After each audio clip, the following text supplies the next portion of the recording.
Assalamualaikum warahmatullahi wabarakatuh. Di sini saya Salih Ardita dengan NPM 19147 dari Prodi Pendidikan Dokter Fakultas Kedokteran akan mempresentasikan hasil artikel spesies saya, yaitu Scoping Review Mekanisme Perubahan Kadar Kolesterol pada pemberian senyawa bioaktif bawang putih tunggal alium satiflumin yang disusun bersama dengan Ibu Anissa Rahma Korponi dan juga Dr. Rudiah. Yang mana saya mengambil ini karena kita ketahui bahwa penyebab kematian tertinggi dunia dan juga termonitor Indonesia itu adalah non-communicable disease, yaitu atherosclerosis cardiovascular disease, yang mana salah satu faktor risiko utama terjadinya atherosclerosis cardiovascular disease itu adalah hiperkolesterolemia. Berbagai cara dilakukan untuk menangani hiperkolesterolemia ini. Salah satunya adalah intervensi farmakologis, yang dia itu ada dua jenis, ada obat sintetik yang memiliki banyak sekali efek samping dan juga obat herbal. Nah, untuk Indonesia kita memiliki banyak sekali tanaman obat yang berlimpah, gitu, sehingga obat herbal ini menjadi keunggulan utama bagi kami. Nah, di mana obat herbal itu memiliki minimal efek samping yang minimal. Nah, salah satu contohnya itu adalah bawang putih tunggal. Bawang putih tunggal itu memiliki senyawa bioaktif yang begitu banyak dibandingkan bawang putih lainnya karena berbagai hal, di mana senyawa bioaktifnya ini ternyata dapat menurunkan kolesterol dalam darah. Nah, oleh karena itu saya tertarik dalam melakukan penelitian ini. Nah, untuk penelitian ini saya menggunakan metodologi scoping review dengan set populasinya itu adalah artikel nasional dan internasional mengambil data dari 6 database, PubMed, ProQuest, Scopus, Hindawi, dan juga MISI dan juga Garuda. Nah, di sini sampelnya, kemudian ini inklusinya, dan di sini ada keyword dan query dari tiap database yang saya ambil, ada 6.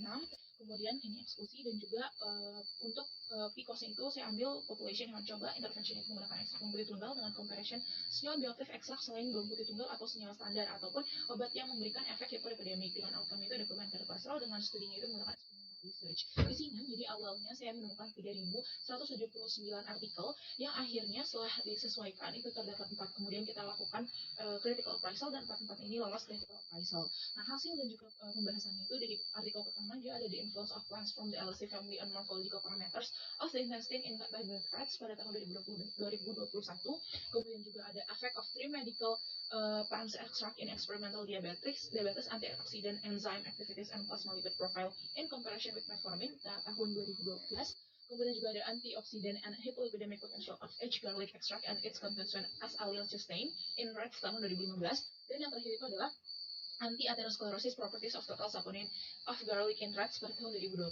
Nah, di mana di sini itu pada artikel pertama hasilnya itu adalah dinyatakan bahwa kadar senyawa bioaktif ini dia paralel dengan si potensi antioksidannya, di mana potensi oksidannya ini juga dapat menurunkan profil lipid. Jadi efektif menurunkan profil lipid yaitu TC dan juga TG-nya atau total persen dan juga total triglyceridnya. Nah, untuk artikel kedua pemberian 3 ekstrak dari family LC itu, tumbuhan family LC dapat meningkatkan enzim SOD dan juga sehingga nanti akan menurunkan peroksidasi lipid. Nah, enzim SOD ini dia enzim yang marker enzim untuk aktivitas antioksidan gitu.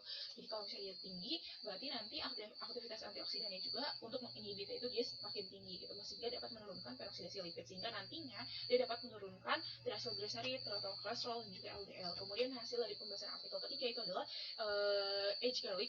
garlic extract sama SAC-nya itu atau S-allele sustain itu dia dengan high dose, dengan dosis tinggi itu memiliki efek hipolipidemik, yang mana ini tuh mempengaruhi aktivitas SOD-nya, yang aktivitas SOD-nya ini dia dapat meningkat. Nah, sehingga nanti oksidasi lipidnya juga dapat menurun, sehingga profil lipidnya itu akan menurun. Nah, di mana oksidasi lipid menurun itu dia karena ketika ada oksidasi lipid, nanti reaksi ROS-nya itu dia akan berikatan dengan LDL, sehingga nanti akan FLDL, sehingga nanti dia akan meningkatkan LDL gitu, dia akan memproduksi LDL lebih lanjut. Nah, makanya nanti akan meningkatkan dari si lipidnya. Ketika ada oksidasinya menurun, maka profil lipidnya juga akan menurun. Nah, selain itu juga dia dapat meningkatkan LCAT, sehingga nanti ketika sudah ada peningkatan dalam darah kadar lipidnya, maka dia akan dibalikan ke dalam hati untuk diproses kembali. Nah, untuk yang artikel keempat itu ada saponin dalam dosis tinggi yang akan menginhibit oksidasi lipid, sehingga nanti profil lipidnya akan menurun, dan dia juga akan menurunkan MDA atau dia itu enzim marker untuk untuk peningkatan oksidasi. Jadi dia kalau turun dan juga oksidasinya meningkat, sehingga nanti oksidasinya itu akan terinhibit. Nah, di sini yang ada hasil review dari penelitiannya ini, yang tadinya akan menginhibit MDA dan juga meningkatkan SOD, kemudian juga dia akan meningkatkan aktivitas enzim LCAT gitu. Nah, ini dari hasil reviewnya. Kemudian simpulannya berarti senyawa bioaktif bawang putih tunggal dapat menurunkan total kolesterol dengan cara mencegah peroksidasi lipidnya, dan juga efektif dalam menurunkan kadar total kolesterol dalam ekstrak alkohol maupun metanolnya dengan dosis yang tinggi, 0,5, 2,4 ataupun 5 gram per kilogram berat badan. Alhamdulillah, terima kasih untuk telah mendengarkan. Assalamualaikum warahmatullahi wabarakatuh.